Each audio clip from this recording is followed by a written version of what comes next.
ओम नमः शिवाय। तो चलिए आज हम आगे की कथा का श्रवण करते हैं। कल हमने रुद्र संहिता के सती खंड का पाठ शुरू किया था। आज से हम वो 1-2 अध्याय कल कर लिया था। आज हम अपने आगे का अध्याय करने वाले हैं। श्री शिव महापुराण गीता प्रेस गोरखपुर की किताब के रुद्र संहिता के सती खंड का पाठ 3 व 4 का अध्याय आज अपने सुनने वाले हैं। तो चलिए आज का अध्याय व कथा सुनने के लिए शुरू करते हैं।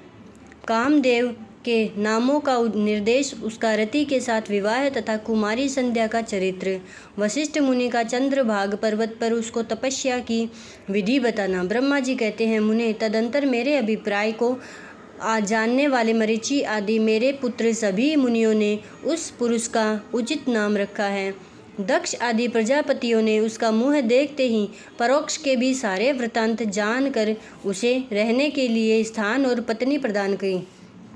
मेरे पुत्र मरीचि आदि द्विजों ने उस पुरुष के नाम निश्चित करके उससे एक यह युक्ति युक्त बात कही। ऋषि बोले, तुम जन्म लेते ही हमारे मन को भी मथने लगे हो, इसलिए लोक में मनमथ नाम से विख्यात होोगे।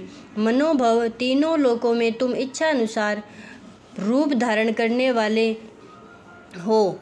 तुम्हारे समान सुंदर दूसरा कोई नहीं है। अतः काम रूप होने के कारण तुम काम नाम से भी विख्यात हो। लोगों को मदमत बना देने के कारण तुम्हारा एक नाम मदन होगा।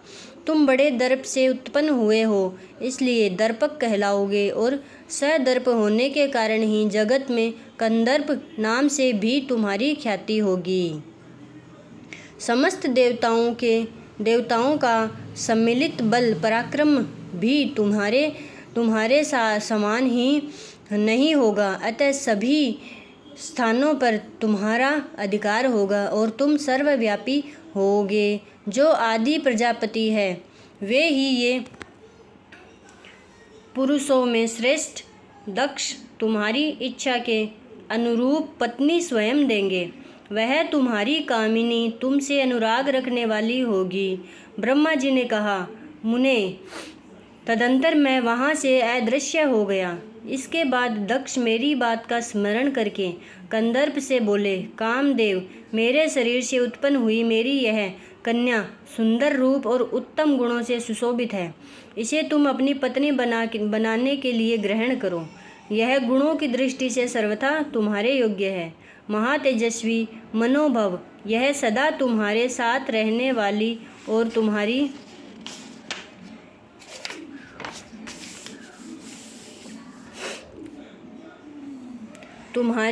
रुचि के अनुसार चलने वाली होगी। धर्मतः यह सदा तुम्हारे अधीन रहेगी। ऐसा कहकर दक्ष ने अपने शरीर के पसीने से प्रकट हुई उस कन्या का नाम रति रखकर उसे अपने आगे बैठाया और कंदर्प को संकल्प पूर्वक सौंप दिया। नारद दक्ष की वह पुत्री रति बड़ी रमणीय और मुनियों के मन को भी मोह लेने वाली थी। उसके साथ विवाह करके कामदेव को भी बड़ी प्रसन्नता हुई।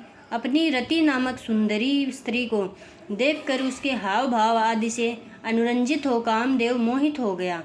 तात उस समय बड़ा भारी उत्सव होने लगा, जो सबके सुख को बढ़ाने वाला था। प्रजापति दक्ष इस बात को सोचकर बड़े सारे दुख दूर हो गए। दक्ष कन्या प्रसन्न थे कि मेरी पुत्री इस विवाह से सुखी है। कामदेव को भी बड़ा सुख मिला। उसके सारे दुख दूर हो गए। दक्ष कन्या रति भी कामदेव को पाकर बहुत प्रसन्न हुई। जैसे संध्या काल में मनोहारिणी विदुनमाला के साथ मेघ शोभा पाता है, उसी प्रकार रति के साथ प्रिय वचन बोलने वाला कामदेव बड़ी शोभा पा रहा था। उस प्रकार रति के प्रति भारी मोह से युक्त रतिपति कामदेव ने उसे उसी तरह अपने हृदय के सिंहासन पर बैठाया, जैसे योगी पुरुष योग विद्या को हृदय में धारण करता है। इसी प्रकार पूर्ण चंद्रमुखी रति भी उस श्रेष्ठ पति को पाकर उसी तरह सुशोभित हो हुई जैसे श्री हरि को पाकर पूर्ण चंद्रानना लक्ष्मी शोभा पाती है। सूत जी कहते हैं, ब्रह्मा जी का यह कथन सुनकर मुनि श्रेष्ठ नारद भी मन ही मन बड़े प्रसन्न हुए और भगवान शंकर का स्मरण करके हर्षपूर्वक बोले, महाभाग विष्णु शिष्य महामते विद्यातः आपने चंद्रमौली शिव की यह अद्भुत लीला कही है। अब मैं यह जानना चाहता हूँ कि विवाह के पश्चात जब कामदेव प्रसन्नतापूर्वक अपने स्थान को चला गया, दक्ष भी अपने घर को पधारे तथा आप और आपके मानस पुत्र भी अपने अपने धाम को चले गए, तब पितरों को उत्पन्न करने वाली ब्रह्म कुमारी संध्या कहाँ गई? उसने क्या किया और किस पुरुष के साथ उसका विवाह हुआ? संध्या का यह सब चरित्र विशेष रूप से बताइए। ब्रह्मा जी ने कहा, मुने, संध्या का वह सारा शुभ चरित्र सुनो, जिसे सुनकर समस्त कामनियाँ सदा के लिए सती तथा साध्वी हो सकती है। वह संध्या जो पहले मेरी मानस पुत्र थी, तपस्या करके शरीर को त्याग कर मुनि श्रेष्ठ मेघाधिपति बुद्धिमती पुत्री होकर अरुंधति के नाम से विख्यात हुई। उत्तम व्रत का पालन करके उस देवी ने ब्रह्मा विष्णु और महेश्वर के कहने से श्रेष्ठ व्रतधारी महात्मा वशिष्ठ को अपना पति चुना।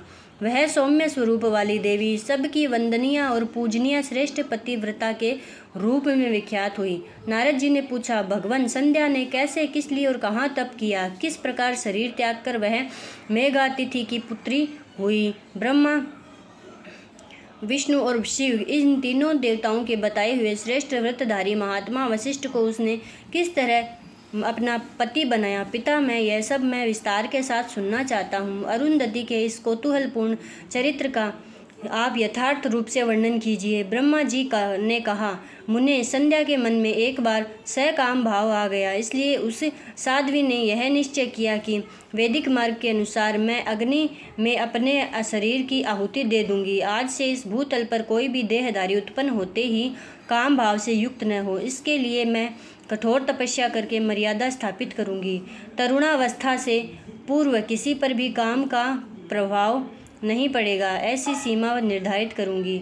इसके बाद इस जीवन को त्याग दूंगी। मन ही मन ऐसा विचार करके संध्या चंद्रभागा नामक उस श्रेष्ठ पर्वत पर चली गई, जहाँ से चंद्रभागा नदी का प्रादुर्भाव हुआ है। मन में तपस्या का दृढ़ निश्चय ले संध्या को श्रेष्ठ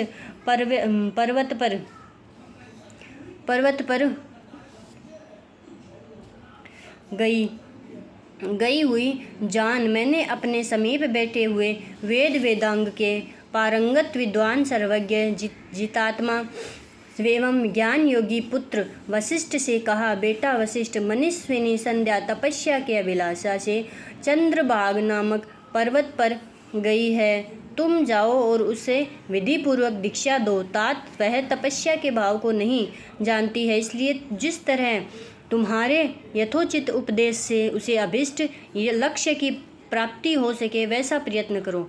नारद, मैंने दयापूर्वक जब वशिष्ठ को इस प्रकार आज्ञा दी, तब वे जो आज्ञा कहकर एक तेजस्वी ब्रह्मचारी के रूप में संध्या के पास गए। चंद्रभागा पर्वत पर एक देश सरोवर है जो जलाशयोचित गुणों से परिपूर्ण हो मानसरोवर के समान शोभा पाता है। वशिष्ठ ने उस सरोवर को देखा और उसके तट पर बैठी हुई संध्या पर भी दृष्टिपात किया। कमलों से प्रकाशित होने वाला वह सरोवर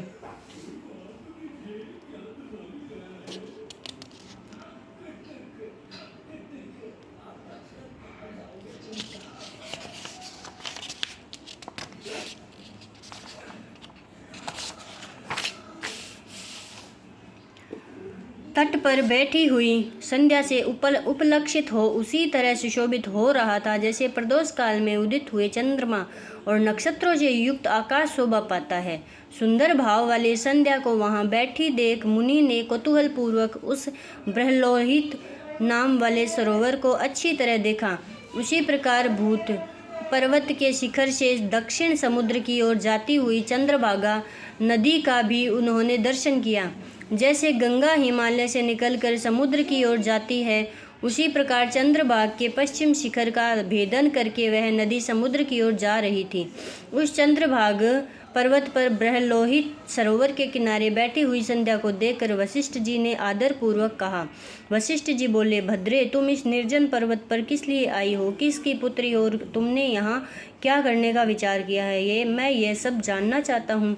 यदि छिपाने योग्य बात न हो तो बताओ।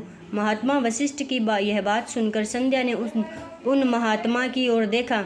वे अपने तेज से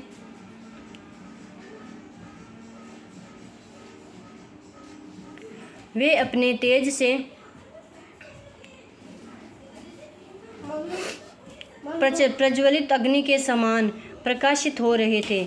उन्हें देखकर ऐसा जान पड़ता था मानो ब्रह्मचर्य देह धारण करके आ गया हो। वे मस्तक पर जटा धारण किए बड़ी शोभा पा रहे थे। संध्या ने उन तपोधन को आदरपूर्वक प्रणाम करके कहा। संध्या बोली, ब्राह्मण, मैं ब्रह्मा जी की पुत्री हूँ। मेरा नाम संध्या है और मैं तपस्या करने के लिए इस निर्जन वन पर आई हूँ।